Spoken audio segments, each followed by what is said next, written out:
నా ఫోన్ అయితే ఫుల్గా దుమ్ము పడినట్టు అనిపిస్తుంది స్పీకర్లో. అందుకే కొద్దిగా వాటర్ తీసుకొని ఫోన్ని అందులో ముంచి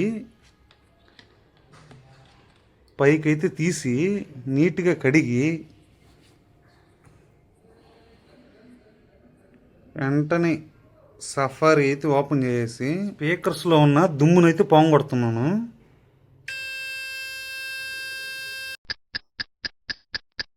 100% అయిపోయే లోపల మొత్తం నీట్గా అయిపోద్ది. నేల దెబ్బకి స్పీకర్లు ఉన్నాయో పోయినాయో ఒకసారి మన ఛానలే ఓపెన్ చేసి చూద్దాం.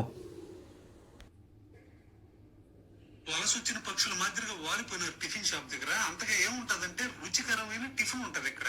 ఎప్పుడైనా అన్ఎక్స్పెక్టెడ్ గా మీ ఫోన్ నీళ్ళల్లో పడిపోతే ఈ విధంగా ట్రై చేయండి. అది పనిగా నీళ్ళల్లో వేసి మరీ చెక్ చేయని అవసరం లేదు. కాసేపు ఖాళీగా ఉండే లోపల ఏం చేయాలో అర్థం కాక నేను ఈ వీడియో తీసి అయితే పోస్ట్ చేస్తున్నాను. మొత్తానికి మన ఫోన్ని శుద్ధంగా అయితే క్లీన్ చేసేసాను.